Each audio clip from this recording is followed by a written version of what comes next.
দোস্ত মই আছোঁ বৰ্তমান পঢ়ি তো কাৰণ হ'ব আমাৰ 16 তাৰিখৰ পৰা 23 তাৰিখলৈকে ডিচেম্বৰ মাহত ইংলিছৰ পৰা এডভান্স আমিজলৈকে যিহেতু মোৰ এডভান্স আছে চ' পৰীক্ষা পঢ়াৰ প্ৰস্তুতি চলালোঁ আৰু তো বৰ্তমান ঘৰত কোনো নাই মানে কি ক'ম আৰু চ' ভাবিলোঁ কি কৰিম ভিডিঅ' এটাকে বনাই দিওঁ পঢ়া সামৰোঁ দিয়ক পিছতকৈও পঢ়িব পাৰিম কিন্তু বৰ্তমান ভিডিঅ' মেইন কাৰণ বহুদিন হ'ল মই ভিডিঅ' দিয়া নাই ভাবিলোঁ আজি ভিডিঅ'টো দিয়ে দিওঁ চ' ব্লগ আজি মই এনেকুৱা এটা বস্তু দেখাম না চাই থাকক যোনটো বস্তু সাধাৰণতকৈ বেলেগ একদম মানে চেচ মানে সেইটো নহয় এতিয়া মানে পঢ়াতকৈ ভিডিঅ' মেইন মানে পঢ়া বাদ দি ভিডিঅ' কৰিব দিয়া নাই মানে চাওক দিয়ে এতিয়া মইতো ভিডিঅ'টোৰ কথা ভাবি আছোঁ ইনষ্টাগ্ৰাম ভিডিঅ' এটা দিব পাহৰি কিন্তু সেইটো কথা ভাবি পেলাই যদি মই পঢ়ি থাকোঁ তেতিয়াতো মনত নৰব চ' ভিডিঅ'টো আমি বনাই লওঁ তাৰপিছত পঢ়িম ভাল দিম বিন্দাছ মনত ৰ'ব ফ্ৰেছ মাইণ্ড তো যি ভাবি থকা যায় কৰি দিব লাগে তাৰপিছত পঢ়া টেনশ্যন লৈ পেলাই যি পঢ়ি থাকে সেইখিনি এনেও মনত নৰয় চ' বলক আজি আমাৰ ভিডিঅ'টো আৰম্ভ কৰোঁ একচুৱেলি আমাৰ ঘৰৰ মানে আগফালে এজোপা নাৰিকল গছ হৈছিল চ' নাৰিকল গছজোপা যিটো কালাৰ না অলপ বেলেগ ধৰণৰ মানে তো বলকচোন কি কালাৰ মানে এটা চাই আহোঁ তো বলক ৰ'ব মই লাইটটো অফ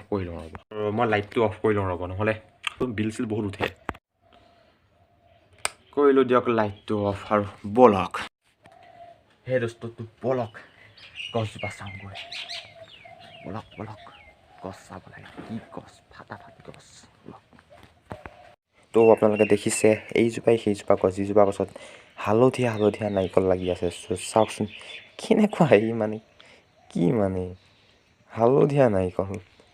মই জানো যে বেলেগৰ কিছুমানৰ তাতো লাগে কিন্তু মই কোনো নাৰ্চাৰীৰ পৰা অনা নাই নিজে গৈছে কি অসমীয়াত কয় নেকি গহৰা পুলি বুলি কয় যে সেইটোৱে গহৰাকৈ বোলে গৈছে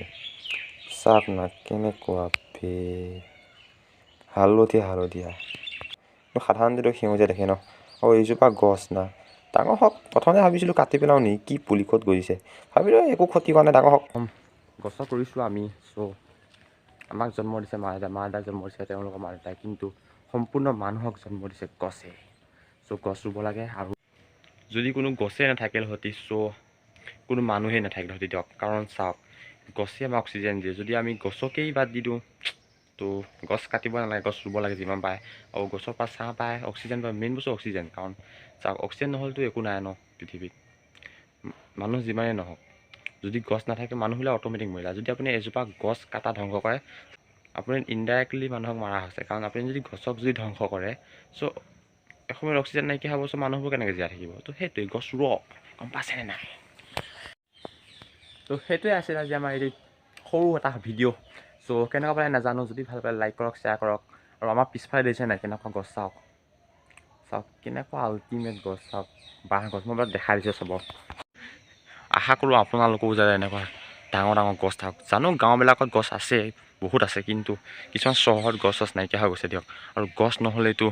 পৃথিৱীত অক্সিজেনো কমি যাব চ' বি কেয়াৰফুল গছ গছনি ৰুৱক আৰু নিজে ভালকৈ অক্সিজেন লওক যদি গছ ৰুৱে অক্সিজেন পাব আৰু অক্সিজেন পালে চাগে চৰ্দি লগা নাকতো আপোনালোকে উশাহ নোলোৱাকৈ অক্সিজেন পাব মানে সেইটো নিচিনা মানে জাষ্ট আৰু দিয়ক